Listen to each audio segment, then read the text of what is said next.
Hi, Hi, how are you doing? I'm good. How are you? I'm doing great. Two things. We got your concerns about having your video posted. We will not post it, we'll make it private. But I do need to Thank have a you. record of what you're telling me in terms of the complaint because I will be referencing the police to your recorded statement. So if you have a That's minute, fine. is that okay? That's fine. I just didn't want it online, that's all. I understand. Okay, I'll make it private, but I will send a link to the police department once I connect with them. So why don't you start by Okay. telling me what happened and then we'll proceed. Okay. So, basically, I have had a consistent problem with noise from my neighbors since 2007. But I have been recently told in 2008 and 2009 just to contact 311 and call the police whenever there is noise. So I have done that, and I guess subsequently I've filed so many police reports. I've called them so many times. They're getting tired of me, basically.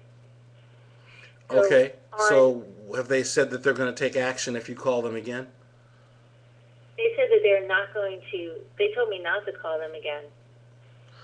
Actually, Okay, Lieutenant Lurch and is why is that the essence of the complaint that they're refusing to provide you service or that they're not take responding to your calls? No, that's a part of the complaint. The complaint is that they're treating me discourteously and they're actually not doing their job.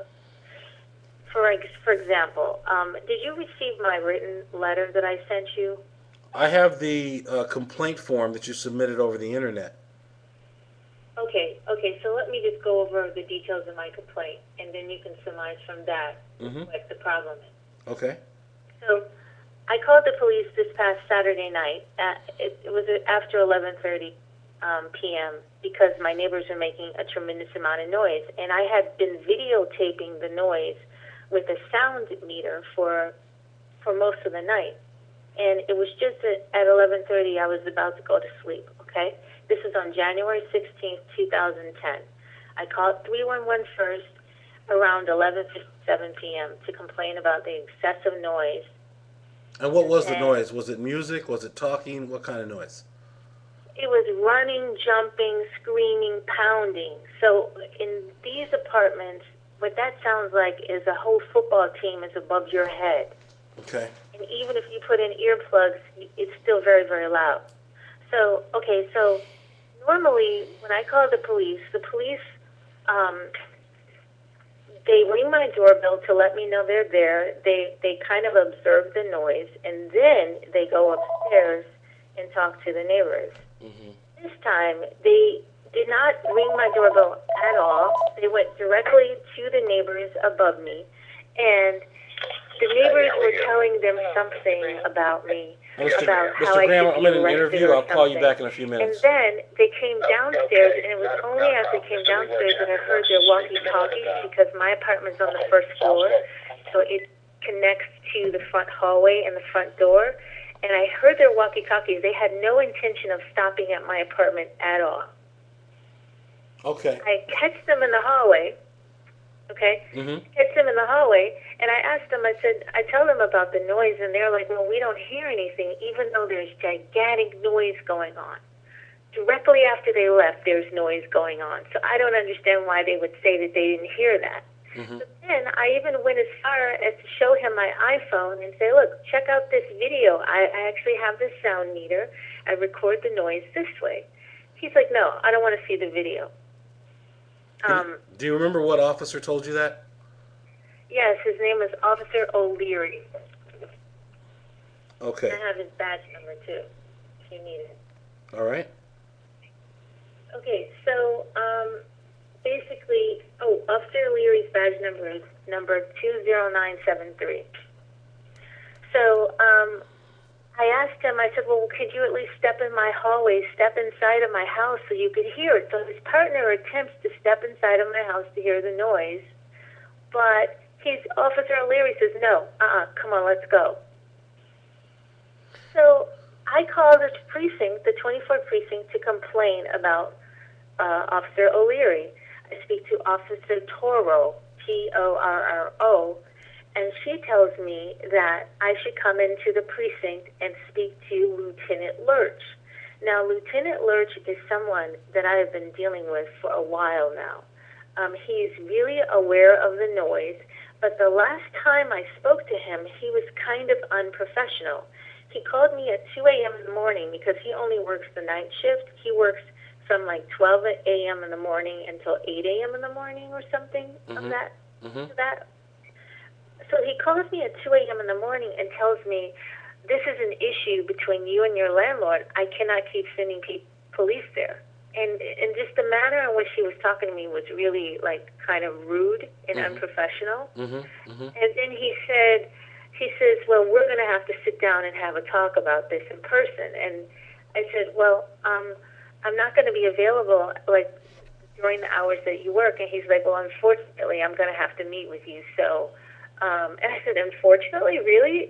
Like, and then he was just like, well, you know, as a civil servant, you know, I have to do this. And it just, the whole manner he was dealing with me was so unprofessional. And he was even asking me, are you sure you haven't done anything to provoke the people upstairs? And I'm like, no, I haven't. He's like, I thought you would say that. Like almost assuming that I had done something wrong or that I was being accused of something, you know, and he believed it. And that so, obviously offended you. Well, I felt like it's not a matter of being offended. I felt like you're here to help me. You're here to help protect me. If somebody just kicked in my door, which this happened that particular night, the 250-pound neighbor, he's 6'3", he came down and he kicked my door because he was angry that I had called the police. If someone does that, that is very frightening. You need to call the police for help. I called 911. I feel right now that I would have to practically be dying before I could call them. I got you. So he's not responding to clear violations of your privacy and safety. Exactly. Okay, so then let me finish telling you what happened when I went to the station. Because Officer Torro, she says, come into the station, please, and speak to Lieutenant Lurch. This is the same guy. I come into the station. There's a general waiting area. Instead of having me wait in that area, she says, please meet Lieutenant Lurch on the side in this office. It's a little office on the side to the right. I didn't feel comfortable going in there, and I kind of, like, my instincts were telling me, like, this is not, something's off here. Because why do I have to go into a special office? This is not Lieutenant Lurch's office. And I just feel like maybe I was being redirected away from the video cameras. These are my instincts popping up. So I'm sitting there waiting for him, and it takes him about 20 minutes. He comes in, very, very hostile, no hello, Miss Zoe, nothing.